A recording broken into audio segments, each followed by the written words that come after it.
Good evening. Welcome to the Diablo 3 podcast. We are online at diabloinkgamers.com. I am your host, Flux, and joined again on the show 2 weeks in a row by MJNSpace. Hello, hello. And I still don't know how to say your name, and that will probably never change. And Nerdwords also. Hello. And it is the last night of Season 2. It ended, an hour ago or something like that? Yep. Done. Were you both on to the last second, kicking and screaming like a little kid doesn't want to go from Six Flags? Absolutely. Oh, No. yeah. Yep. So we're going to talk about end of Season 2 and anticipation for patch 2.2 hitting, in 2 days, I guess, if all goes well. And then Season 3 starting next weekend, talking about what we're doing then, what's changing, some of the observations on how Season 2 went, wondering why it wasn't 6 weeks longer. Probably you guys are happy it's over, probably. Yeah. And on putting on our tinfoil hats to debate random long-term things that mean nothing to anyone but us. And so just obviously start off with what happened. Season 2 ended moments ago. Were you guys playing? What did you do the last few days of the patch? Nerdwords, were you furiously PTRing? What was your plan? Did you get your inventory all sorted out so it'll be easy to transfer, etc.? No, I didn't touch my inventory, unfortunately. I have had a very busy work week with spring break around here, so I have had little playtime. But the little bit of playtime I did do, I was just getting into trying to do some GRifts and trying to push them a little bit harder. Did not get nearly as high as I was wanting to this season, but I mean, I still finished in the top 500, I believe. But either way, it was a short season, and there was a lot of PTR testing, and it kind of crept up on us, so I don't feel that bad about it. I just was going to try to get home and get some done today, too, but then family stuff and Easter and, yeah, all that stuff. So I didn't really get anything done. Really anxious for Season 3, though, even more so because of that. So really anxious for next Friday. Did you create any Diablo-themed Easter eggs? No, I didn't. I don't. I don't celebrate Easter aside from that I get to eat food. Like, that's the best part is I just get ham and stuff like that.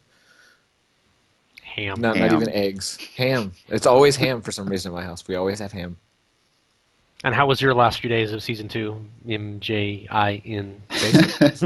It was pretty good, actually. I've just been running a lot of greater rifts with 3 or 4 people and just trying to kind of push and see how far we could get as a group. And that was a lot of fun, like just seeing different comps come about and just kind of working. And so remind the listeners, are you hardcore or softcore? What class are you playing, and how far good rifts did you get? I'm a softie, and let's see, I mostly play the Demon Hunter. And let's see, I think we got, 48? So not that high. I don't play with people that are super hardcore players, but we got to like up to 48 as 4 people, which was fun because none of us could get that far alone.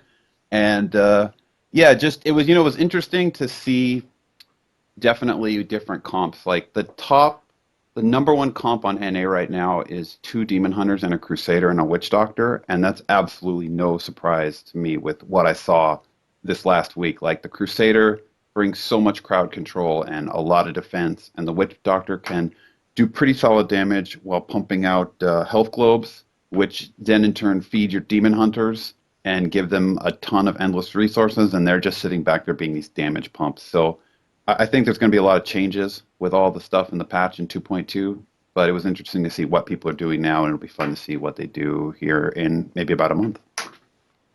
Did you play until the buzzer tonight? Any last-minute playing? Or No. Have you gotten your inventory all cleaned out and ready to roll? Yeah, I did not clean out my inventory properly. I was going through it, and everybody wants to play at the last second, so I ended up jumping in games. Which is, I mean, oh boo-hoo! I have people who actually want to play the game with me. I can't complain about that. So I had a lot of fun though. This last week's actually been a real blast. Yeah, I was planning on doing, as I mentioned on previous podcasts, planning on doing Greater Rift pushing this last weekend, and I got a little bit into that earlier this week. I got up to 44 on hardcore with my Demon Hunter. I didn't actually finish 44. I kept getting at 1507 and stuff like that. But thinking I could do better. I mean, I was better geared than I would look at the Witch Doctors who had done it in 48 and 47 and stuff, and I'm like, I have better gear in almost every slot, or at least equivalent. Yeah. I'm like, obviously it's just strategy. I got to practice a little more. I was getting really good at using Teguks, which is kind of a challenge where they cluster Demon Hunter. Yeah. Basically, you never stop from the time the rift opens until it ends. You never stop going spender, generator, spender, or sorry, vice versa, generator, spender. And occasionally you'll get a couple of, you get health orbs in a row, and you got to do it. But you really got to make this really steady, slow pace to keep your Teguks at 60 stacks, which makes your damage fantastic. Yeah, it makes it much better than Bane of the Powerful at that point. Definitely, and you did not die then. That's another key point to ask. I didn't die solo, and in the meantime, I've been talking to Katniss, aka Leviathan, who at one point had the highest Crusader. I think he was a 43 or 44 at the time, early in the season in hardcore. And he kept saying, "You should come play with me. I have a couple of friends. We've got a barbarian and a lockdown witch doctor, and they're all really geared, and we're going to try to go really high, go really high greater rifts." And so I think it was Thursday night, which was just 3 days ago. We finally had a chance to get on there some in the early evening, and I got on with them. And we did a 42 in 5:07 or something. I mean, just eviscerated, obliterated the 42. Yeah. And then we jumped up to 45 and did that really quickly. And then we were going higher. I think it was 47. Danger. And well, it was the end of the season, and I figured, I'm doing this until I die, so whatever, right? And we got one of the Halls of Agony kind of maps, the Act 1 dungeon thing. Yep.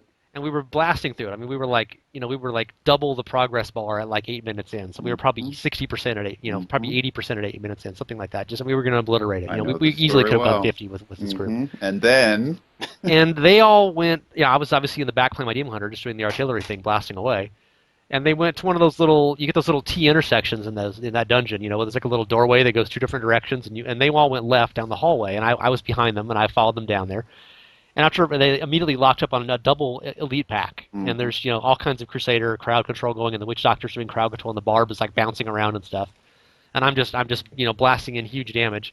And I noticed a couple of monsters coming up behind me. I'm like, oh whatever, a couple of skeletons. And it says minion on the skeleton. And I'm like, okay, that's not good. Yeah. And then suddenly there's an elite and about 20 other monsters right behind him coming back from behind me. And we'd gone 3 screens down the hallway, so it wasn't like a short turn back. And in front of us, there's 2 entire elite packs, and those hallways are only about 15 yards wide. Yeah. Yep. And we were just doomed. I mean, it was just hammer meets anvil, and we're on GR47, and obviously you're not doing double unity in a 4-player group.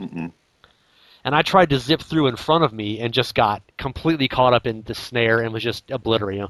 I mean, just proc, and then a second later I was dead. Yeah. And a second later, Katniss dies also with his Crusader. Oh, man. And the ones behind us all come pouring over us. And the other 2 guys got out somehow. They just ran.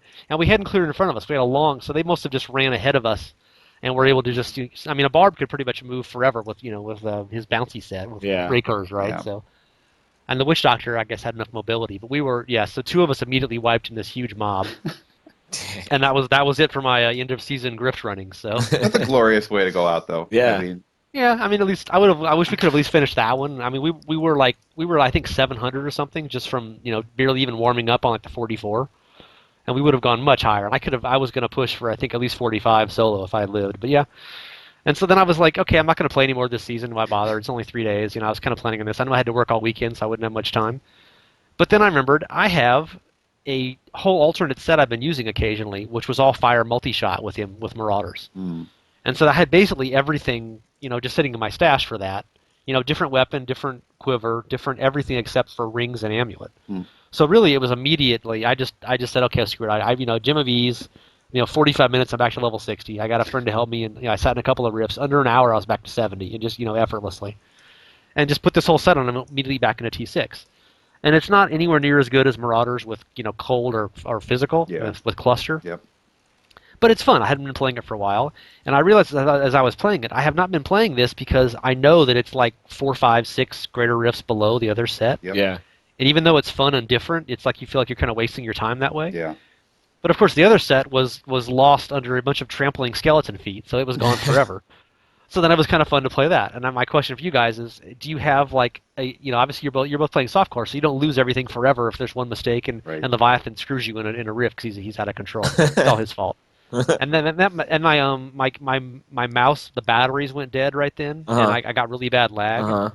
So that was what happened. It wasn't actually my fault. It's very convenient. It was and Jay Wilson's ghost Wilson's. crawled out of my cable modem and stole my Can't Has Cheeseburger, and then I died anyway. So you guys obviously don't have to play secondary builds because you lose all your firstary build, right? But do you kind of wish you would at sometimes? Because I was enjoying the multi-shot thing once I had no other no better option staring at me, right? So do you feel like you're pressured to play only your best build because otherwise you're wasting time, or do you get to play a little variety and save fun for it? Nerdwares, what do you think on that?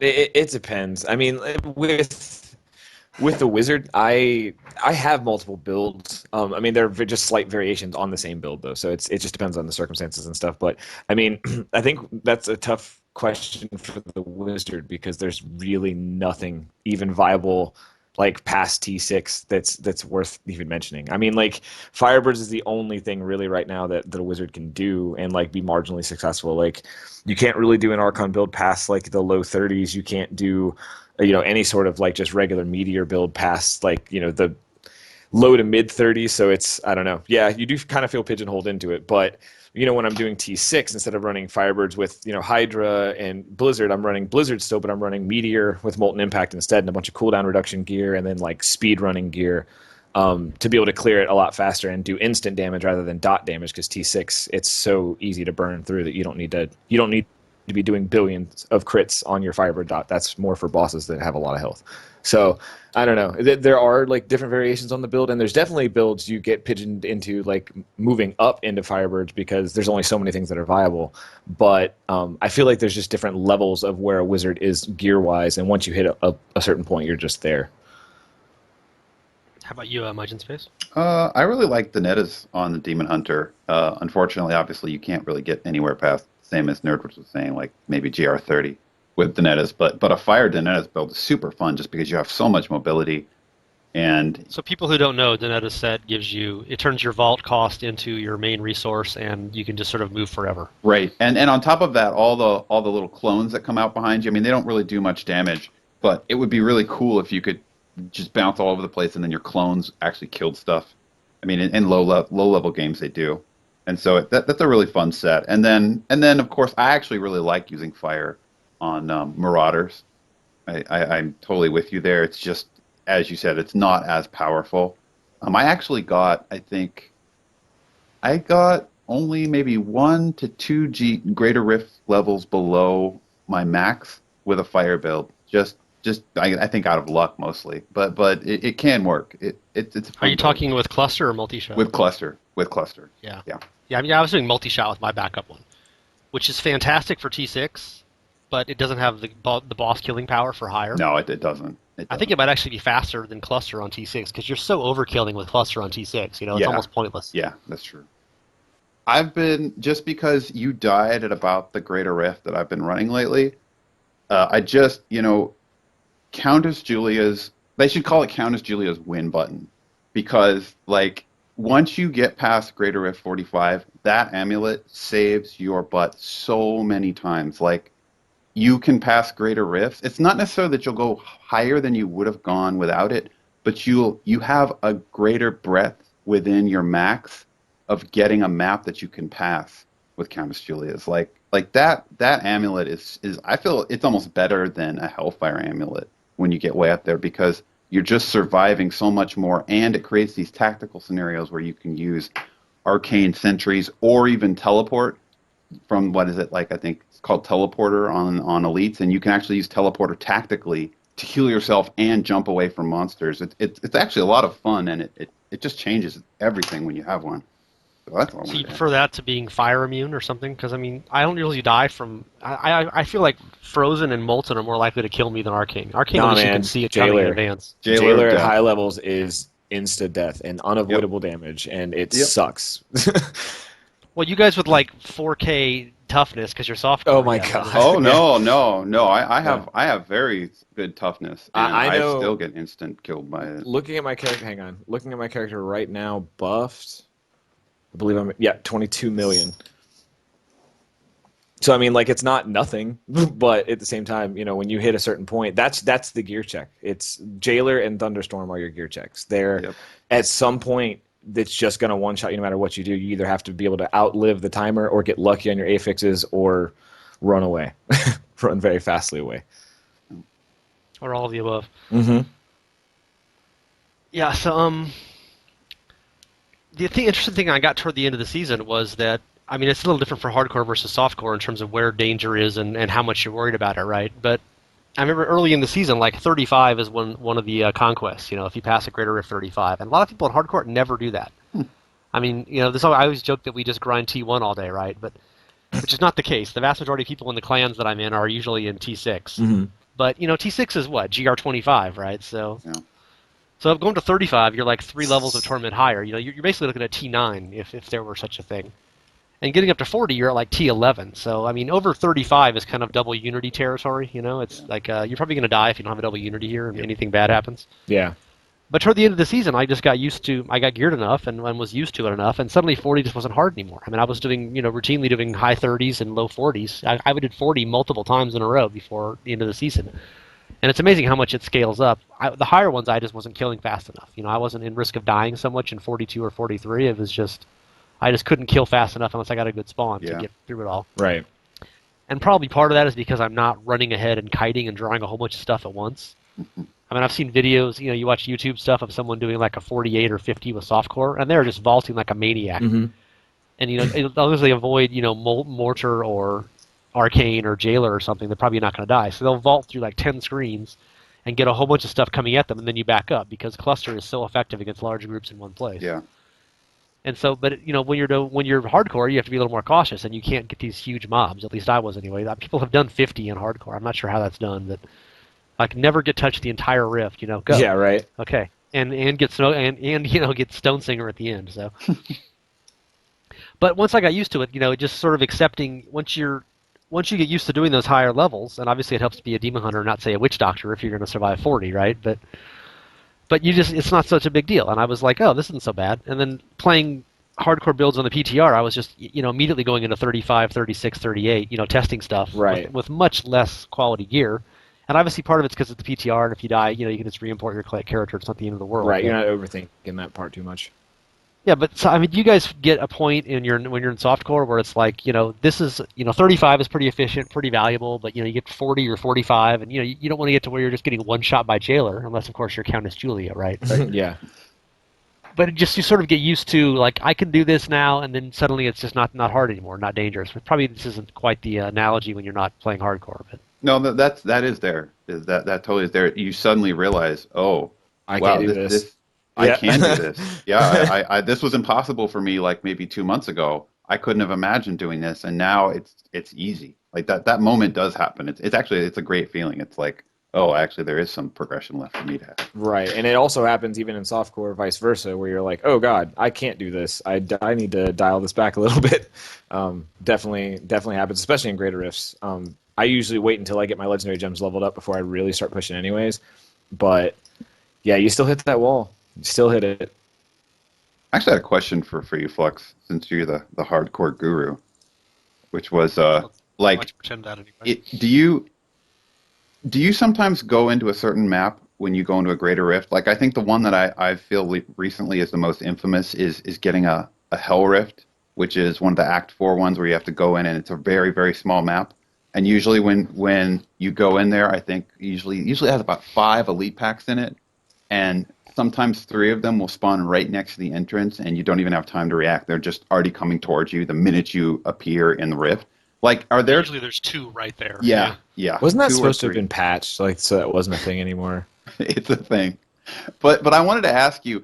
So are there times where you just walk into the rift and you see that, you go and you just walk back out the entrance? You're like, I'm not doing that, and you just leave the game and start again. I've had to bail a few times. The other one you get that a lot is the Pandemonium Fortress, where you get that long single file thing right at the start. Right sometimes. at the start, Yeah. exactly what you're talking And about. if you have nowhere to retreat, or at least in the Hell Rift, there's always a big circle thing around like a lava pit there. Yep. And you can kind of kite a little if you have to.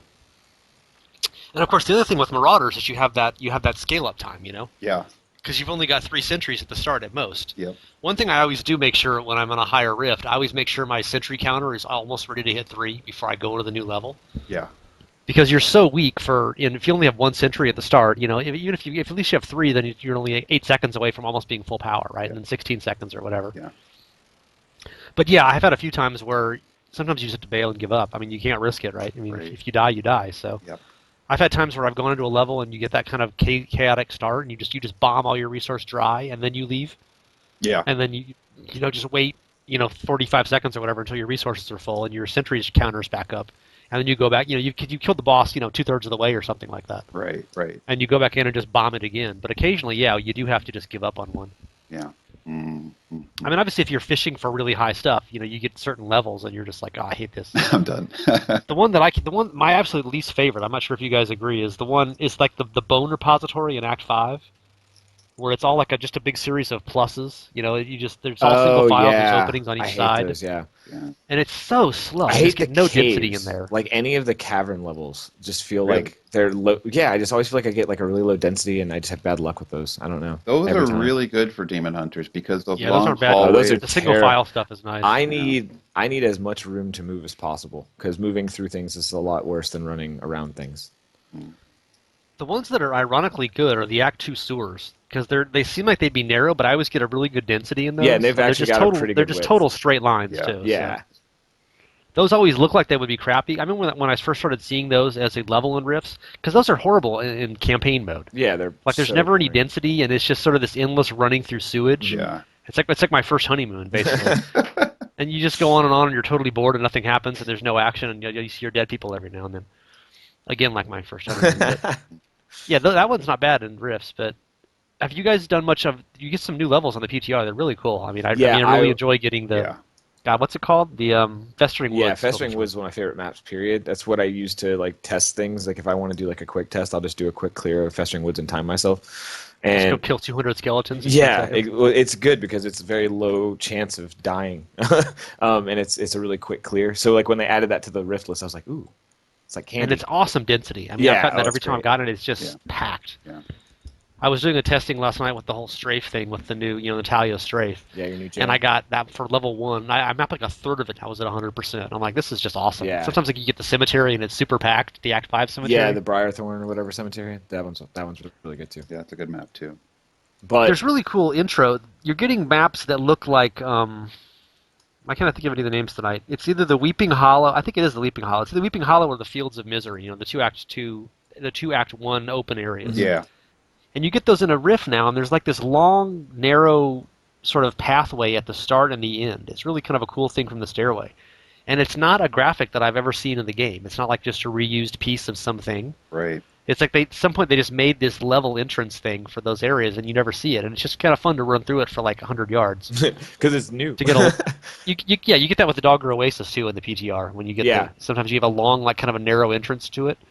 It's like, oh, that's a cool little. You've seen every tile set in the game so many millions of times by now. Right. And well, Just any little bit of new thing, it's like, oh, cool, shiny. yeah, and there's slight variations in tactics you have to use on each map. So I'm really happy that there are more maps just because it makes you, have to plan a little bit different. It's just more strategy and ideas and how you're going to work around the map and what you're going to do. Yeah, it's always a big plus. Yeah, so people who haven't done the PTR already, you're going to definitely enjoy seeing some new and better spawns too. There's some different shapes to them.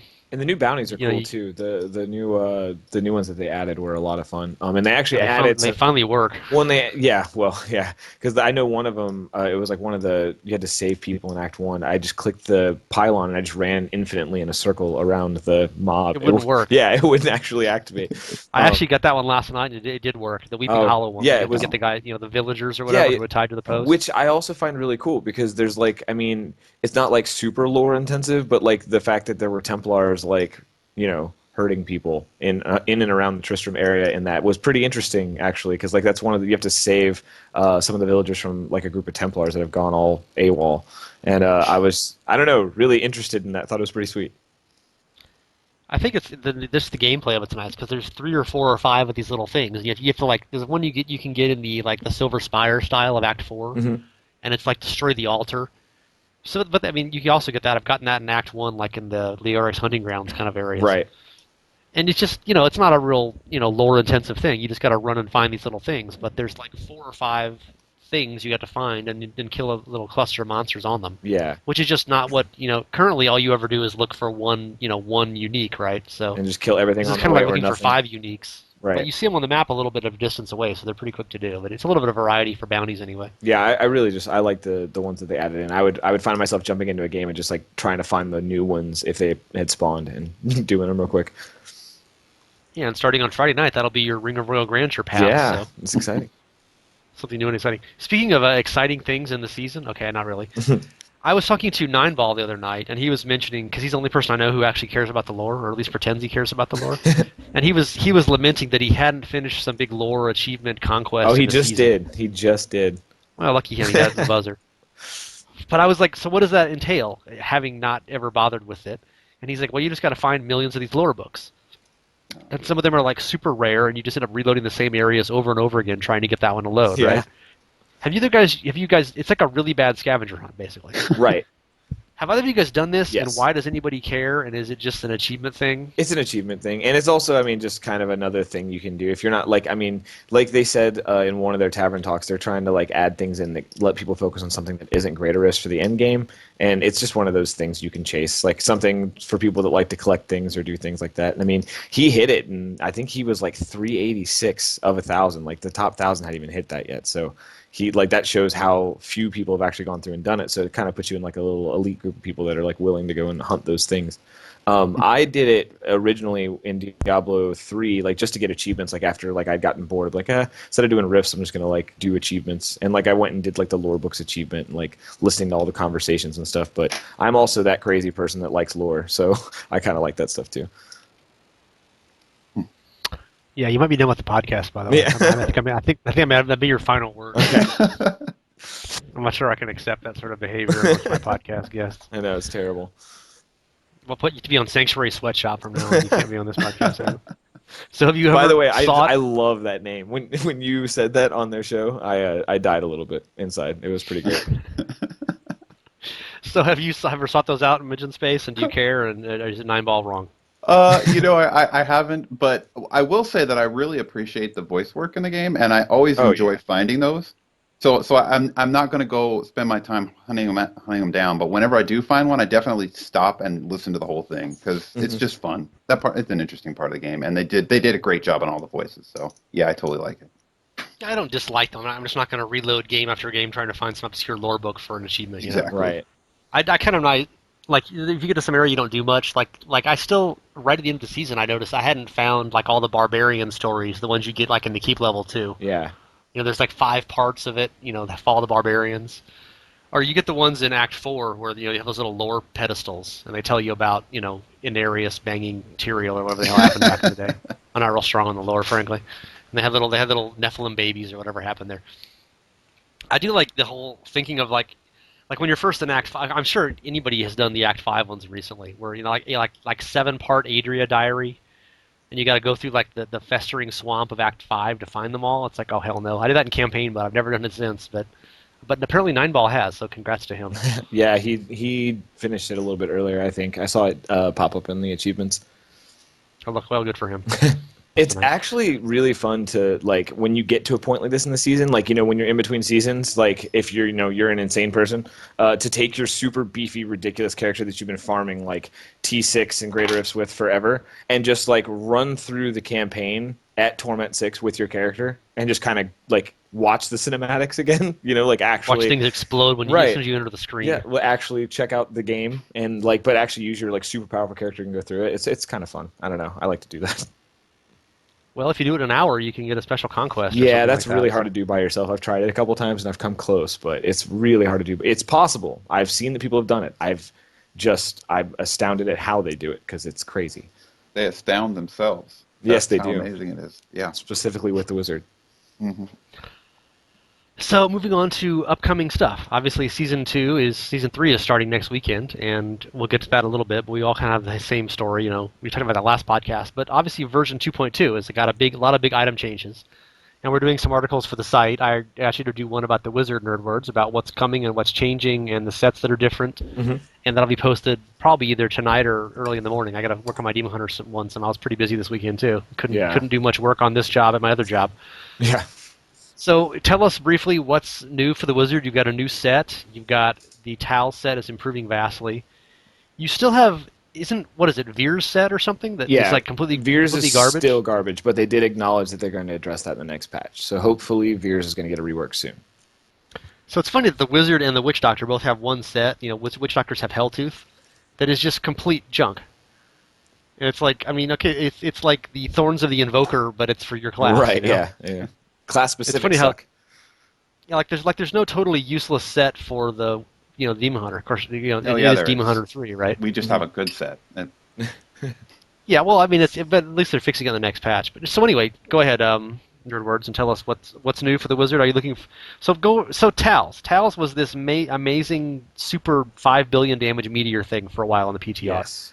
and then they nerfed it, and people were complaining They about the button mashing didn't play really style. nerf it. What is That the is, state of it now? it is an unfair assessment to say it was nerfed. What they did was I think it was a 3-second counter, and it was doing 175% damage multiplicatively, and they changed it to where when you cast a different elemental spell, now it's 150%, I believe, but it lasts for 6 seconds, so it's not as clunky, and you don't have to cast as fast. You're not trying to like race to fix the timer, and thus the damage boost you get from it.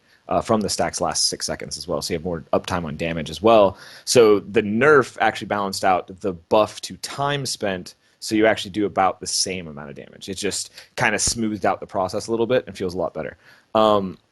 It is a really cool set because it feels wizardy. You're using spells. There are problems with it still, because I still feel like it's weird that like you have to physically cast the spell. For those that don't know about the set bonus for Tals, the 6-piece makes it to where when you cast an arcane spell, it gives you a stack of 150% damage for 6 seconds. And then it cycles, you have to cast another elemental spell, and when you do cast a lightning spell, you get another buff of 150%. And it stacks for all 4 of the wizard elements. And then you have basically a 6-second buff of about 600% damage, which is really, really cool. And people use that to stack Meteor and just bomb things, because the Tal Rasha's offhand now offers bonus Meteor damage, and the new boots give a boost to damage. They're called Nilfer's Boasts. They give a boost to Meteor damage, gets boosted by 250 to 300% when hitting 3 or less enemies, which makes it really powerful for Rift Guardians. So it's a really, really cool set. But you're casting, Shock Pulse and Hydra and these different spells that you're not actually using for damage. You're just using them to supplement a 4th spell that you're actually using. So essentially you have 3 useless buttons that you're just using to build up this proc, and then you bomb them. What's going to be interesting is when it fleshes out, finding actually really useful skill combinations with that actually can boost the damage on top of it, which as we get in the season and flesh it out, it'll kind of make itself more apparent. But right now it's still fun. It's just there's still that weird disconnect of I don't want to have Shock Pulse on my bar, but it makes the most sense to get this buff, so I kind of need to do that. But Are there any any items you can use to add, to get a skill for free, basically? No, so you don't have to that's spend your the problem. tabs on them? See, that's the problem. With elemental exposure, you can use your armor spells, like a lightning armor. When it hits an enemy, will give it a lightning stack of elemental exposure, the straight damage buff, based on your element you're using, the passive skill. But Tal Rasha's works in the opposite sense. It doesn't proc off that. It only procs off actual hard casted skills. So elemental exposure, lightning damage on your weapon will give you the lightning stack, but it won't do it for Tal Rasha's. So it's kind of, for somebody who's not reading forums all the time, I could see it being kind of confusing, because they seem like they should go together exactly. Like elemental exposure and Tal Rasha's set should feed off each other, and you can make them feed off eeach other, but you have to do it in the correct way. And you're still answering a lot of questions on the forums with people that don't get that part of it. So, Frost Nova procs elemental exposure, does not proc Tal set. So it's important to make that distinction when you're using that spell. And it's really weird, but it's again, it's going to flesh itself out and get tighter, and it already feels really good. I mean, it's capable of clearing as high, if not higher, than Firebirds right now, so it's competitive as well. It's just a minor, nitpicky, clunky thing, but it's still it's a lot of fun to play, and you're actually casting spells, so you feel like you're a wizard. You're not just flaming things and running. It's cool. So does Blizzard hate or not hate wizards? That is yet to be determined. It is a binary question. It can only ever be hate or not hate. I feel like I don't feel like they hate wizards. I wish I could sit down with one of the developers and just ask wizard questions for an hour, because we talked about it before on the podcast about the Obsidian Ring of the Zodiac. They took away critical mass at a time where critical mass was way too powerful. Probably it was giving us infinite CC. It was giving us perma Archon, which was all whatever. But those things now exist in the game, and they were taken from us. So why can't we have those again? You know what I mean? They didn't want, because Blizzard hates wizards. Right? We just covered this. They didn't want permanent Archon, right? They were very serious about no permanent Archon, no perma Wrath of the Berserker, and then they designed an entire set around giving the bar Wrath of the Berserker back. And meanwhile, our Archon set is still a complete joke. And then, again, the Sitting Ring of the Zodiac thing, and it's. I don't think they hate us. I just would love to speak with one of the higher ups and be like, hey man, so what was the exact philosophy behind this? The non-PR response would be fantastic, because I'm really curious. So if you get to BlizzCon this year, you gotta jump on Wyatt Chang at some point. Yeah, It can be hostage time with Wyatt. yeah. I mean, I don't even know if he'd be the right person to talk to, because there's so many of them that have different jobs. But I know that. I mean, either way, the class is in a really good spot. It's not that I'm necessarily complaining. It's just that I feel like having the option would be cool, considering every other class, or almost every other class, has that option, or it looks like is leaning towards that option. I don't necessarily want to play Permanent Archon, but if you can play Perma-Wrath the Berserker, if you can get Permanent Archons, or Acarats, then why can't we have Permanent Archon? Like, what is now the philosophy behind that? Because I don't understand. So before you talk about the new Delsere's Magnum Opus, you want to jump in on anything on that wizard stuff? Other person? Other person. Let's see. What do you think about the slow time bubble set? Because I saw a few people running that in my Greater Rift runs recently, and even though they weren't able to do a lot of damage, a bunch of slow time bubbles were actually really, really useful in high Oh Greater yeah, Rifts. no, it's I don't know if it's better than Talrash's. I honestly didn't touch Talrash's almost at all. I only played with it a little bit because I was having so much fun with this set. Like first iteration, it was weak, and I stayed away from it, and then I waited for that buff to come in, and when it did, I jumped in, and I said before on the podcast, I jumped in with like just throwing the set on and like threw the Bastion's Will set on, didn't even like min max or like reroll anything, and I cleared a Great Rift 40 like it was nothing, like without even trying, and it felt good because whereas you said maybe they weren't doing a whole lot of damage.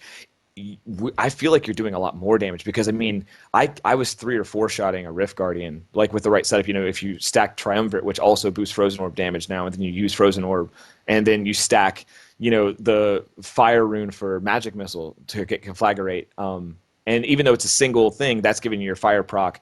And then you can now stack Elemental Exposure to get that permanent 10% increase. Well, then you added a Lightning Armor, now you're getting a 15%. It's just like there's so many things you can stack on top of it and do with it. It's really cool. And in the 2-piece Tal set, I really liked fitting in there, but there's a lot of people running 2-piece Firebirds now because you can run a 2-piece set with it pretty easily, especially if you're using a Ring of Royal Grandeur. And using the 2-piece Firebirds gives you basically that other cheat death because Unstable Anomaly is a joke. And yes, even us softcore people, it is mandatory for Greater Rifts to use the cheat deaths. So I don't know. And you've got like 6,000 toughness too, so you're pretty strong. Yeah, there. very, very, very strong at 6,000 toughness. Yes. So I don't know. It's really good. The one problem you do run into is that, especially at high Greater Rifts, when they're not dying as fast, you run into a lot of projectiles very quickly stacking up in those bubbles. So you get to where you're casting them differently. And I think that once you adjust to the playstyle, it'll get a lot more smooth. But you want to start casting your slow time bubbles like apart from you, not necessarily on your character, like almost like you're kiting them into a Hydra or a Blizzard. You want to cast it ahead, run through, and then let them get caught up in it. That way you're not having to run through slow time bubbles filled with projectiles to get away. It's little Do those things. catch a mortar, by the way? No, it does not catch mortar, unfortunately. I was wondering about that. It is, I hate those waiting over your head though when the bubble went away. yeah, it's very sad that it doesn't catch mortar. I wish it did. Again, I would like a philosophy explanation on this one, Blizzard. It actually probably makes sense. I'm just butthurt about it because God, I hate mortar. So slow time bubbles should be like slow novas, basically. They're not really bubbles. They're like on the ground, and so things over your head like mortar, it can't actually work on. Yeah, something like that. I guess It just gives you the illusion of being a dome. yeah, exactly. But no, it's a really fun set though, and the thing that I really like about it is that it seems like it's going to be a very good group play set because, like you said, having that with a Demon Hunter and a Crusader and a Witch Doctor in a group might actually help enough to make Wizards be something that can be in Greater Rifts, not be laughed out of group Greater Rifts. Because, a Wizard doesn't do much for anybody in a group Greater Rift right now. But just that set alone gives the entire party 15% increased damage, a stun every time a mob leaves and enters it. If you're using Crown of the Primus and it unlocks all the slow time runes, you get the 15% increased damage from that rune. You get the stun, the 3-second stun when anything enters or exits that thing. You get 10% increased attack speed if you're standing inside of it. You can cast it anywhere on the map, and mobs are obviously automatically slowed by 80%, on top of doing 2,000% weapon damage and boosting your spells by 750% weapon damage. and proccing elemental based on your highest elemental damage increase. So it's like there's so much in that orb in one cast that it's like, how could you not use it? You know, it's just one spell is doing so much for you, and that spell is, you know, borderline. I mean, it's cool, but it's borderline useless right now. I mean, people use it, but it's not like it's really giving anybody an edge in their gameplay. It's kind of more like if you prefer it or not. It's fun, and truthfully, if they drop enough of them, because they have the one wand that lets you like drop it over and over again. Yep, slow time works on the players because it drops your FPS. It isn't working very well on the monsters. It's slow timing the players. Yeah, it can do that as well, which is something that a wizard has a habitual problem with. We cannot get anything nice without screwing up everybody else's frame rates. Yeah, I was playing with a friend. I keep blanking on who it is. He was in the Gamers Hardcore North the other night. I just jumped in. It was toward the end of the season, and no one else was available to play. And he was in T6, and I joined his game, and we did a couple of quick rifts. And he was playing a wizard with fire stuff, and every single skill he used looked like a molten about to explode. So I'm like, you're not actually endangering me, but you sure look like it. Yeah. And like, you know, he's done like Fire Hydra and the Fire Black Hole and something else. And I'm like, okay, everything you do looks like it's something I'm trying to avoid or die because of it. Well, I'll go on record as saying, wizards are good. I will go on record as saying anybody that plays a hardcore wizard Firebird like style is an insane person. Like, you are completely crazy, because that style is kind of hectic, and I couldn't imagine actually. Kinda. Yeah, I couldn't imagine like the risk of losing my character by playing Firebirds. I would stay in T1 probably. Well, that's what we do in hardcore, so you're pretty much ready. Right, yeah, that's what you have to do if you're hardcore. You have to stay in T1 because just endless T1 over and over again. Yeah, exactly.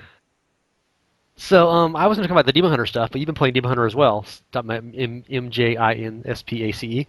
So have you done any Demon Hunter testing on the PTR? Have you tried the new Nat set? Have you tried the new Unhallowed Essences set? Oh yeah, I tried all that, and sadly, I don't think that either of the new sets are competitive with Marauders. And I want to be proven wrong. I totally hope I'm wrong, but it just doesn't seem like the damage is there, right?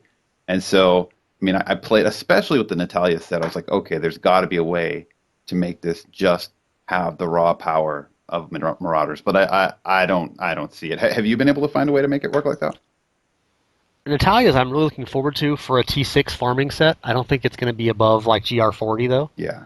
But the UE set, I used just a crappy version of it. Not even min max, not good rolls on the sets, and I easily did a GR38 in with my hardcore character, who at the time I could have barely done 40. In the quality of year I had, I could have barely done maybe a 40 or a 41 in Marauders with that. With generally better quality Marauders across the board. And I didn't even have the stupid Dead Man's Legacy. For some reason, I spent like 3,000 shards. I could not get a Dead Man's Legacy, which gives you double hit with multi-shot on targets below 60% It's all that health. Jay Wilson shit talk you've had lately. It's karma, man. I think they must have turned Dead Man's in the next patch to be a much lower spawning rate. Like it's equivalent to like what Bombardier's is now. Yeah. Because you find like a Dead Man's every other game, and currently on the live server, and I did literally thousands of shards and never got one trying to get it with the what is it, Unhallowed Essences? I keep wanting to call it Unlimited Essences. Yeah, Unhallowed. I don't think it's as much fun to play. I'm kind of, like I mentioned before, the analogy was if you're used to driving a stick shift, now it's like driving automatic, because you're so used to all of the time you spend with your management of sentries and really worrying about resources. Yeah. With the UE set, it's much less resource worry because multi-shot is what, 25, I think, instead of 40? And it gets much, much lower than that because you can use fire with that build, which just changes everything. Yeah, and what I was doing, I had the Cinder Coat on was my basic thing. Right. But of course, you don't want to do that because long term, the way the set works is it gives you a 15% damage buff for every point of discipline you have. And the chest piece in that set is a cloak. So in theory, you can get up to 12 discipline on that item. But you can get discipline on all the items now. So it's theoretically possible well, just to get weapons a Cinder and Coat quivers with and cloaks, discipline. though. Isn't it? I think that you might be. I think that. I mean, I haven't done the math on it. I'm sure someone has done the math on it. But I mean, if you just had 10 disciplines, 150% damage. I don't know how that correlates to Cinder Cloak's, what is it, 20 to 25% damage, or 15 to 20, I think, damage. But you also get the resource reduction thing, too. Right, that's a big deal. But I don't know. I mean, for me, not a very good UE build. I had no problem doing almost as high as I could do with Marauders with better gear. Now, how that will work out long term once people are really, really optimizing it and reducing resource cost. The other thing that I really noticed is it's super easy to use Taekooks. The legendary gem is like the most powerful gem. No-brainer. And that's really hard to keep going with Marauders. I mean, you really got to do it just right. Yeah.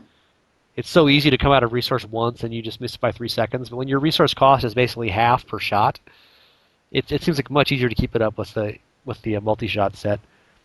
I'm not really sure what to do with that build, though. I mean, I'm also curious how people are going to work this one out, because Marauders, it's so obvious that you're going to use Bane of the Trapped and you're going to use Zaze. Right. And then you can either use Taeguk or Bane of the Powerful, depending on how you're playing, right? Right. And the UE set, Zaze is the real obvious choice. And then I'm not sure what else. Taeguk, I guess, what I was just saying. But Bane of the Trap doesn't really work unless you're throwing cold sentries out, but then those aren't everywhere. I guess you could try to use a cold form of multi-shot, Have you but that wouldn't really help you. Have you tried what's it called, Pain Enhancer or Miranai yet? Because with multi-shot, and if you have the Dead Man's Legacy and it's double hitting, you have a really high chance for crits, and crits will add those dots pretty quick. But Yeah, I those think that's dots probably don't scale with your elemental damage at all. So Oh, okay. yeah, it really doesn't do It's very still much. was still worth it for a wizard in certain difficulties and stuff. But even if it doesn't scale with elemental damage, it still seems to do pretty good damage. But I know Miranai is really good for Crusaders. I didn't know if that was something that Demon Hunters could use too.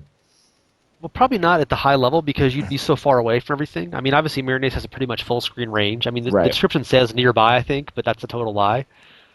But really, with Demon Hunters, you kind of want. The other thing with the multi-shot set is you're only hitting every enemy once per shot, unless you're getting the double hit with the Dead Man's Legacy. Right. Whereas with M6, you're getting like 1,000 little tendrily things if you're using with cold or with physical, certainly. Right. Yeah, that was my Everything question. gets hit a lot, so you have really high chances to proc. And it's also much better, like if you're in a dungeon that's got a lot of corners, like the Keep or something like that, where what you see if you watch a video of someone playing high level Marauders, they're just shooting like you don't even see the monster you're shooting half the time. You're just shooting near it, and you're counting on the homing tendrils of your cold or your physical to take it out. Whereas multi-shot doesn't work that way. Multi-shot, you actually have to hit what you're shooting at, and it's got pretty good range and spread, but it's terrible if you're in the middle of a big group. Whereas with cluster, you can just drop. You don't even have to aim, especially like on T6 with cluster. You just put it wherever, Yeah. and the little snaky tendrils will just wipe everything out. The rockets just own stuff. But with the multi-shot, it's more of a binary thing. You're either hitting it or missing it. And it's also so if you have a low crit chance, if you do cluster, and you get say 12 hits per shot, if half of those are crit, you're going to get a pretty consistent X amount of damage. Right. If you're only getting one hit per shot, and your crit, and your difference of damage is like 40 million versus 280 million, if you get 2 or 3 unlucky shots in a row, it's like you're not even doing anything. Yeah. Whereas you'll never get 2 or 3 shots in a row with cluster arrow where you get no crits at all, and your damage is just pathetic. Yeah. So it seems a little more hit or miss, and I'm not sure how people are gonna figure out ways to use the strategy of it. But it definitely seems like a little more is involved in terms of getting monsters lined up in a nice row so you can get all your hits on them. Yeah. And you want to keep a distance because it's really designed to work with Zaze very well. So much like you said about the Delsere stuff, I mean, people are going to be figuring out much different builds and much better Right. stuff with the root effects. But the set I'm really looking forward to is Nats and Strafe build. Have you not tried the Nats with Strafe, and do you not covet Strafe like above all other material goods? I don't. I did try it. I know what you're talking about. Okay, you're also off the podcast. by the way. we're both fired. You're both fired. But no, I mean it's fine. I just didn't feel like Strafe did enough. It just didn't do enough for me. Like because obviously your damage is supposed to be coming out of Rain of Vengeance, right? But I liked Have having. you played the set in the last couple of weeks because they tweaked Yes. it a fair amount? Yeah, they did. They did. Basically, the tweak is just you have to be hitting monsters. Before you didn't even have to hit monsters, and now you do. But they also increased the damage buff to other skills once Rain of Vengeance is active. Yeah, I saw that. Like early on in the patch, Rain of Vengeance was like 95% of your damage, and Right. now it's like 60 or 80% or something. Yeah. I just felt like there were other skills that were gonna, for the amount of resources you spent, were gonna do more damage than Strafe was doing. I mean, I think Strafe is about kiting around and then bombing things, right? But I felt like I had It's just you're really fast all the time, and it's fun. yeah, that I'm not claiming it's going to be like GR45 or anything, but I think it's going to be so fun to do T6 with that, or even up to like GR30, yeah, 35-ish. yeah. The thing I was playing with it last night and using it, I mean, Strafe, I guess it's kind of like the whole Firebirds thing that our other guest has been enjoying for so long, where you just sort of never stop moving. Like M6 is so kind of, burst, and then nothing, burst, and then nothing. It's very staccato, right? Yeah. It's not, I mean, that's a little bit different if you're in a high greater rift where you're kind of always shooting stuff, with Taeguk's especially, but But with the strafe thing, you're just sort of always moving. You can one pass all of the trash mobs. You got to circle a little bit on elites. Plus, you need the health orbs to keep your resource up anyway. But I was noticing last night, you don't actually need a spender with that build at all. So you can just go with strafe and then Reign of Vengeance, and then you've got your companion pretty much as a guaranteed thing. And then you pretty much have to have the one preparation that restores your hatred. Although it may change if people get enough resource you get enough reduced resource cost stuff, that might be different. Yeah. Yeah. I was currently also using Blood Vengeance and the Reaper's Wraps. Yeah. And people might figure out ways to just do one or the other of those instead of both. I tried it without it, and I didn't have enough resource, but obviously I wasn't really geared, I wasn't min-maxed at all. Right. But I was able to add in Marked for Death because I wasn't using a spender at all. So basically, I was playing it. I had strafe on the right click of the mouse. I had Reign of Vengeance on the left click of the mouse, because stupid Blizzard will not let us just do 5 hotkeys on the goddamn keyboard. I swear to God, let me too much to ask. Yes, it would. I've wanted that since the first day I played I was this about game. to say, I think I've heard you on that soapbox since I've been listening. And it's not working. I need a taller soapbox. Yeah. We need to get our hostage time with Wyatt thing going at BlizzCon, Yes. and we can persuade him. Yes. You can bring weapons in your carry-ons, right, from Alabama. They They don't have laws in that state, so you can just bring a gun or whatever. Yeah. But because of that, so all my other skills were not eligible to put on the left click, and it's a pain to use strafe on the left click. You can do it, but you got to hold the shift key the whole time. It's just sort of annoying to do it. And then if you try to click a chest or anything and misclick it, then you just start burning strafe at nothing. So, of course, the same thing is with Reign of Vengeance, but you're pretty much using that full time with this build, the way I was doing it anyway. Right. But it's just so fun to spin around, and you're one-shotting everything, and your Taegooks is always maxed out. And I could not figure out what other legendary gems to use with it. Like I was trying like a Wreath of Lightning and trying Boon of Hoarder just to get this super gold speed. Miranese seems like a good idea because you're always in the middle of a bunch of stuff. And the way they really tweaked the whole, the four-piece property of Natalya's now is the whole cooldown reduction on your Reign of Vengeance, which is 30 seconds if you don't cool it down, and you can be about 6 seconds with strafe. So you can just kind of non-stop cast those. And I was trying it with multi-shot, and I tried it with rapid fire and tried it with cluster, just sort of for comparison's sake. And really, they've changed a lot during the PTR. I mean, multiple different versions of the PTR have changed how this works a lot. But currently, it seems like strafe is the fastest cooldown if you keep hitting new targets. So you really have to kind of spin through the mobs. But I can just see myself. I mean, I had trouble stopping on the PTR where it's just for fun, and I'm not even caring about the gear I'm finding.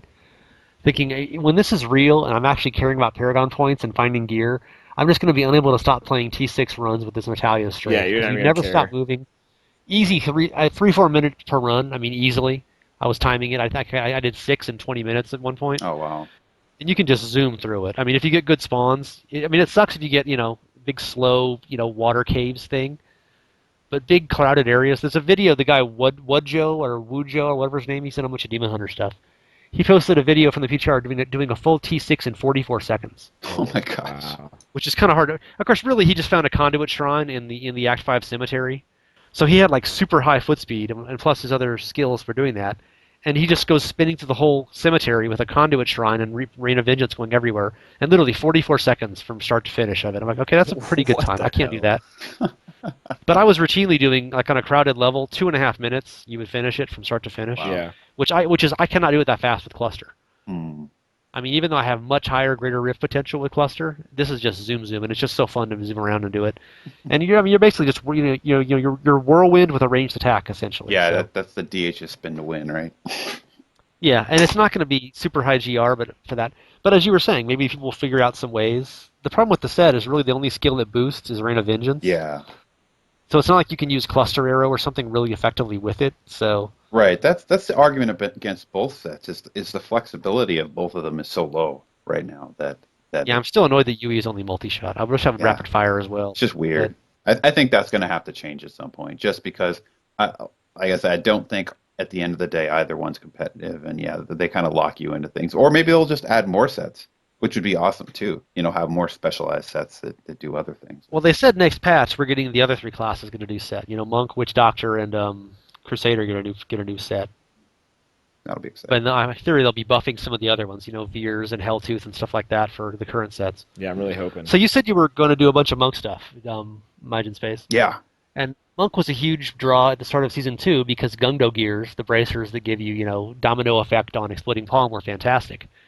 he's not getting any new awesome items like that, not getting a new set. So what is the appeal of the monk coming up for you in the new patch? Well, like I said last time, it's dashing strike and being able to just like Goku style, just bounce all over the screen, hitting things in this super. So can you describe for listeners who don't follow it what the Thousand Yeah, Storm set has complete been improved upon? absurdity. It looks awesome, but absurd. Okay, so I'd have to actually go. I need to go read the patch notes while I say this. 12,500% Yeah, it's damage. 12,500% damage, and the set basically gives you access to dashing strike repeatedly, over and over and over again, as long as you're fighting and hitting things consistently. So that's the upshot of it. And apparently, there's actually been a lot of complaining on the forums, and even I think No Wyatt way. was mentioning it in what I was the AK the fireside chat, that people don't like the fact that the set makes you dash so much they like get confused or something. Like I don't know. It's a little ping pong ball. Yeah, but I mean that's like the best part. I mean, what was it? Leviathan said, yeah, that's what he said. He said Netflix build. Like people want their Netflix build. This is not a Netflix build. This is like a Matrix build. Like you're just absolutely you focus and you're doing crazy things, bouncing all over the place. So it's going to do a ton of damage. It's going to be super fun. And moreover, I think it's going to ultimately be a huge Greater Rift clear, because to have that kind of mobility in a Greater Rift while you're dealing that kind of damage is just going to put the monk in a viable position for GRs. So I'm super excited to just try a class I haven't really spent that much time with a set that looks like it's going to be really good. Plus, there's going to be other sets. There's going to be lots of new things to try. So yeah, seasons are obviously a great place to do that. So I'm just excited to try new stuff and have fun. I think that with Gungdo gear is going to be ridiculous. Yeah. Because one of the hard things with Gungdo gear, it's easy to get the proc on set on a bunch of monsters, but then it's hard to get that first kill if you're really a crowded screen on really high level. True. And now you've got a skill that does 12,500% damage to everything in the area. You could just pop a couple of Gungdos and then do like 3 dashing strikes, and then just everything in the world will explode. Yep. I mean, it's like 10 times the damage of Wave of Light, right? It's like 20 times the damage of Wave of Light. So, and for less resource cost. Other than that, it's not very strong though. Yeah. So you're ready to ping pong ball basically. Yeah, I'm super. I mean, I honestly haven't played. I mean, I've played the other classes, but I have mostly played the Demon Hunter. So when I saw that set, I was like, okay, this is something that I really think is fun. Like, I want to play another class now. I didn't really like. Everybody was, barbarian spinning everywhere back in D3V, and I didn't like that. And so now it's just fun to get into something that I think I can really like another class the same like I like the Demon Hunter. Yeah, unfortunately, none of us have done a lot of barb testing on the PTR with the new set, and obviously there was the whole icky set thing. Who called it icky set? I love that part. Now, actually, I heard from a reliable source. This is secondhand, but apparently, since the nerf, someone on stream has passed a GR59 solo with the nerfed IK set. So I thought it was still OP, honestly. Yeah, so apparently it's still okay. Yeah, so there's a new set with the barb that I've heard very little about. I think the IK set kind of sucked all the oxygen out of the room. I got so caught up in that. 500% damage to everything and permanent, Wrath of the Berserker was kind of a nice touch. So, unfortunately, we have not tested that since BlizzCon, so we can't talk about any of the changes with that. Plus, we're kind of at our time limit here anyway. So, so briefly, Season 3, guy. I mean, you're both next Friday night at, 5 p.m.? Yeah. Blizzard time? Yeah, Blizzard time. My time, it's like 9 p.m. Yeah, I liked how someone mentioned that in the last fireside chat. Yeah, and they just brushed it off. And they're like, how come the seasons always start at closing time? And he didn't say it that way. That's why I would have asked it, of course. But all I heard when Wyatt was answering that was because that's when I get off work. yeah, but he did everything but say that. Yeah. I would have been a follow-up question. That's what you guys get off work, right? It does He make said, the most no, sense. he said, no, we knock off about 2:00 on Fridays. That's what champagne Right, hour. yeah, exactly. I mean, like, it's the only way. It's the only time that made sense that would have everyone in America off work at the same time. But it is. I mean, that's the real answer. Like, let's be real. Like, that's the real answer. That's when you're off work, man. Unfortunately, I'm not off work. I work from 6 to 9 next Friday night. So I request. I'll get home probably around 10. Everyone else will be like, level 60. I'm like, hey, can I get a rush? It's like, no, you can't. No, not I'll allowed. kick you out of the guild if you'll give me a rush. Well, we can't hear you. You're on mute. We're busy. We have to run the Halls of Agony 17 more times here to finish this up. So are you guys both planning on zooming, and your next weekend is going to be a lot of Diablo 3? Yep, just like usual. as much as I can. I'm not as hardcore as Nerdwords here, but I'll definitely. You're not hardcore at all, dude. You're soft. Yeah, I'm a softie, but I'll be Wallow having in your fun. shame. Yeah, I'll give you the cone of shame to wear on the the podcast. cone of shame. It's all right, man. I've been wearing it for like ever now. Well, it's actually one of your wizard hats, right? Yes, That it Gandalf is. It's looking actually hat? the new one. Yeah. So speaking of wizards, you said nerd words, nerd ball, 9 words. You said that you were going to quit playing wizards, right? You're going to play all demon hunters and barbarians next season. You're Yes. tired of wizards. No, And you I want something actually. completely different. You haven't asked me the question because you always assume, but I actually am going to roll the Unhallowed Essence set on a Demon Hunter this season because like I've been saying forever, I've been waiting. 3 months and 2 weeks into the season, you're going to get right on that. Well, if this one lasts longer than this one, I was going to do it this season, but what better time than next season when I actually get the set I want? When I played in Diablo 3, I played a Frozen Orb Sorceress mostly and a Boazon mostly, Wind Force multi-shot. So the idea that in patch 2.2, I will have a viable Frozen Orb build for my sword or for my wizard, and a viable multi-shot build for the team. Which I mean, I know there is one now, but like a direct damage multi-shot build that I'm not using sentries to do my damage or to buff my damage. I don't know. I'm really excited to get in and multi-shot the hell out of everything. I don't know how viable it is or whatever, but it just looks like fun. I'll still be pushing my wizard higher than anything else, but I'm definitely gonna have a demon hunter. Do you have a friend who plays demon hunter at high level? So you can obviously the benefit is you just play in the same game and Yes. you give him all your wizard stuff and he gives you all the demon hunter stuff.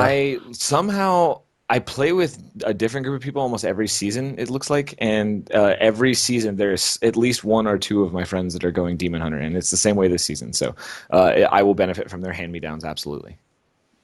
And you'll be able to gamble twice as much when you switch classes to gamble. Yeah, there you go. I was excited playing on the PTR last night. I actually forgotten I was in there, and I kept picking up.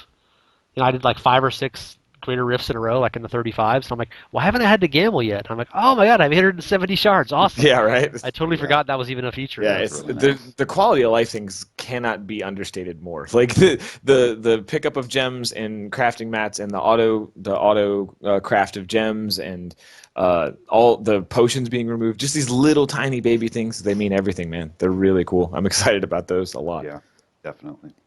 I'm just waiting for the legendary gym shared interface now. Yeah, They mentioned it on after- the Yeah. fireside chat. After that whole chat, yeah, I'm very much anticipating that. And especially after I get on later tonight and merge my accounts, and suddenly I've got 3 of every legendary gem, has all that happened? from level 30 to 40. Just like, okay, now what do I do with these things? Man, I'm not. People are gonna be like, can we merge them? Like if you have 320s, can you make 130? Yeah, Something like that. It's like no, you can't. man. You have to have extras and throw them away. But anyway, I forgot that my night is going to be spent going through my inventory. Hooray! what do you think of the bold suggestion for people that you just delete everything from season 2 and start season 3 fresh? I might as well. If you're only going to play seasons, why do you care about Exactly. putting crap back into your main account? And that realistically speaking, that's what I'm going to do. I always I organize things and I keep sets, but it's more for nostalgia purposes. Like I have my vanilla wizard with the gear that he had when that ended. I have my season 1 wizard. I'll have my season 2 wizard, like with their gear in place from where it was before. But I still have this stash filled with shit that I'm never going to use because I never roll alts and I'm not playing non-season like at all. So I don't know why I keep it, but some part of my brain's like, no, one day you're going to need this and you better not get rid of it. And actually, that day did happen. I got rid of a lot of stuff when the seasons changed over, and then the PTR hit, and I did not have a towel set just sitting in my bank. I had to go farm for towels. When I've had that from like day 1, you always keep those sets, but I failed. Yeah, so keep sets because they get buffed retroactively. Yeah. Yes, if you're playing But non-season, oranges you'll are all be able to use it junk that though, way, so then. throw all your oranges away. Yeah. Like the Florida Citrus Commission, throw all your oranges away. Oh man, I'm really excited to get the new Triumvirate just because the bonus to Frozen Orb makes my heart happy. Imagine if there was an item that gave a bonus to Strafe. Oh, That's the whole thing with the whole Nat Strafe build. There's like 3 slots you have no BIS. yeah. Like I have no idea what quiver you want with that. I guess the one that just gives you buff, plus elemental damage. Yeah. I mean, nothing else really directly does it. There's really no. I mean, there's just nothing that really. There's no bow that's really ideal for Strafe. Right. I mean, there's one-handed bow that makes you move faster with Strafe, but that's not exactly a huge buff. Yeah. And you kind of want to shoot slower because it's a resource issue. You don't really want a one-handed bow that much with it. Yeah.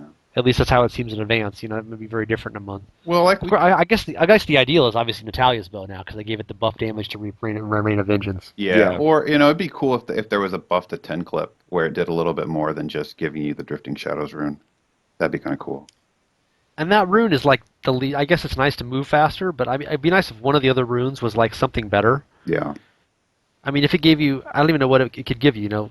Cut your discipline cost in half or something like that, or if one of them reduced resource cost a lot, that would be the one you would really want. Yeah. Yeah. Because there's a number of items that give you one effect of a skill, and it's like the best rune usually. I mean, or like Calamity, it like gives you like a better version of Marked for Death than actual any of the Marked for Death Yeah. skills does itself. Yeah. Like you'd rather have Calamity than have Marked for Death on your bar, but obviously Marked for Death would be a nice bow. Calamity with the strafe thing, but just the last thing in the PTR, like one of the recent patches, they gave you just like the IK weapon it does, has a big buff to the main skill of that set. Yeah. Natalya's one-handed crossbow gives you a big buff to Rain of Vengeance damage. Yeah, we Of course actually have to go find a new Natalya's for that buff. It's not on the old Natalya's hand crossbow, is it? I think they were saying I don't that. think. Yeah, I think that's because that wasn't a property that existed before, so it's almost like a new legendary affix. Nice. So basically, you'll spend the whole season gambling one-handed weapons, trying to get an ancient Natalya's crossbow. And of course, I just found an ancient Natalya's, but now I'm going to have to go find another one. Well, yeah, a lot of good that'll do you. Yeah. And of course, it's seasonal anyway, so it's not like you can import it to seasons. It's not going to help you. That's true. But I'm not even playing a Demon Hunter in the season, so. You will eventually. Well, you found all that deck stuff for your monk. You might as well, right? You're already halfway there. Yeah, that's true. Okay, so any final thoughts, guys? You're just ready for Are you guys going to be playing the patch this week? Or are you waiting for season 3 to start on that? Can you restrain yourself for 4 days? No. I'll be playing for sure because I want to get in and test. I have some backup gear. I've been saving. I have a full ancient towel set, so I've got it saved up. I'm going to use this time to test towel since I didn't do it on the PTR and test it at a pretty high level to kind of see if I like it more than Delsere's. But I'm going to build probably 3 wizards this season: a Firebirds, a Delsere's, and a Tal Rasha wizard just for fun. I'm excited. Your coven grows. Yeah, my coven. The master race is expanding. I'm excited. And do you favor the male or the female wizard? Female. Does it matter? There is no male wizard. You kidding me? He's like an anime Male superhero. wizard You don't looks that? like an idiot. Like he's also like substantially stupider than the female wizard. Like he just sounds like an idiot when he talks, and I can't do it. He's not arrogant enough, or what? No, he's too arrogant. Like he looks too stupid to be as arrogant as he is. Whereas the Asian chick wizard, she's like arrogant, but like in a way more humble way than the other wizard. Arrogant I don't in know. a humble I way. don't think that makes sense. It makes sense. Trust me. But no, it's just I don't know. She just doesn't annoy me. I guess I don't know. Plus, her transmogs look a lot better. Nothing you put on the male wizard makes him look not stupid. Because even if you, I don't even know what is Delsere's, because it's like bikini-armor. well, right? they I've only changed seen it. I've only seen the picture of it on a female wizard. What does he look like in it? Is it like a pride parade for him, or what? The fact that no one, including me, knows that answer is proof that there is no male wizard. Exactly. No one knows. No one has put. I mean, I'm sure somebody has, but I haven't. Actually still haven't seen what a male wizard looks like with that set on. I do know that they stealth nerfed the Delsere set appeal though. They put a little bar over her belly and like covered up little bits and pieces to make it look more armorific, I guess. Yeah, it was like lingerie. Yeah, no, it was like was a bikini very and thigh highs. And then the freaking crown of the Primus like straight up looks like the wizard, like the Grand Wizard from the KKK's helmet. Like it's ridiculous. Like they kind of need to revisit that. Like I mean, it's just don't transmog white with that set is all I'm saying. Like just stay like it looks really weird. And they should probably like look at that because it's popped up on the forums too. Like it's noticeable. It's very strange. Do you have the new Burning Cross offhand item as well? Yeah, right. I mean that's the next step. But it's I'm excited to get in and play all of the sets of the wizards. Just for an inappropriate flashback story, back in right when Diablo 2 launched, that was the first time they had rare monsters. They had they had the 2 random names that would go together. Right. Torture Vomit or whatever their weird names are. Random nouns and adjectives. Yeah, and like the first, like right after the game launched, some guy sent me an email of a funny one, and the name of the monster was Black Killer. Oh wow! Two of the random names. Oh my god, that's awesome. And I forwarded that to Matt Householder, who was sort of the voice of wisdom at Blizzard North, and he sent me this email of like, "Oh, we're so sorry." He replied to me and the guy who'd sent it to me like a CC. Oh, that's funny. And said, "Oh, we're so sorry about that. We're definitely reviewing some of these to make sure there are no inappropriate combinations of names." And, yeah. No one had ever gone through them all, but no, it's just. I noticed. I kind of the same thing in Diablo 3 beta. When the first monster names, there were some that were like totally inappropriate together. They weren't quite that bad, but Yeah. Obviously, they've gone I through don't these a know. little more carefully. I'm gonna take a Uh, screenshot of my wizard and Uh-oh. send it to you so you can just see.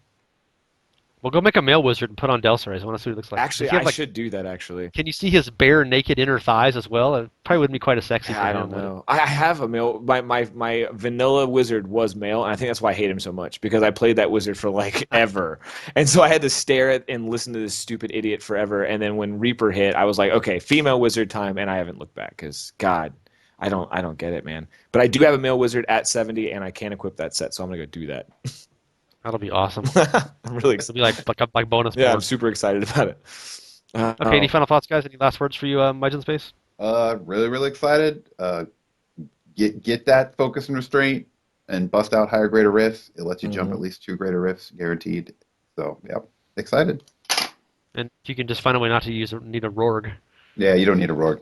Rogues are. And the problem in hardcore is you need Unity to go higher rifts, and it's like okay, I guess maybe a multiplayer that could be an interesting option. Yeah, focus and restraint is really powerful. If you're playing in the season, hang on to any and all. It's very useful, and for just about everybody, it looks like now.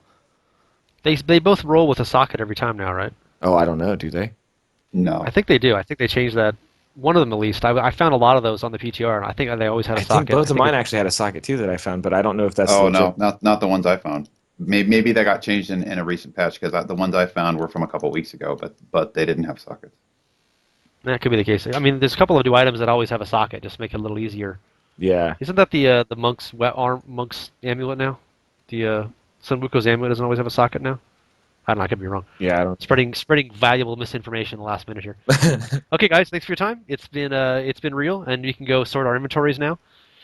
It's funny. I mentioned people deleting all of season 2. I should just delete all of my non-seasonal stuff. It's so much more junk than what I found in season 2, right? Yeah. But the problem is when you import your stash from season 2, it just does it, totally like alphabetical, vomit. Right. Yeah. So you still have to spend all this time putting everything back into your stash in the right tabs if you want to be organized like I am. So Yeah. anyway, Gotta be OCD Anyway. about your stash tab you're never going to use. yeah, I have so much extra space. Yeah. So you've been listening to the Diablo 3 podcast. We are on DiabloGamers.com, and thanks for my guests, Nerdwords and my GINSpace, who will get a name I can pronounce next season, perhaps. And we will be looking. Enjoy your patch 2.2, and look at our huge update to Demon Hunter and Wizard and Barb articles this week before the patch. You'll be all ready to roll. And thanks for your time, guys. And bovine sound effect. Moo. Bovine Moo. sound effect. Moo. Moo.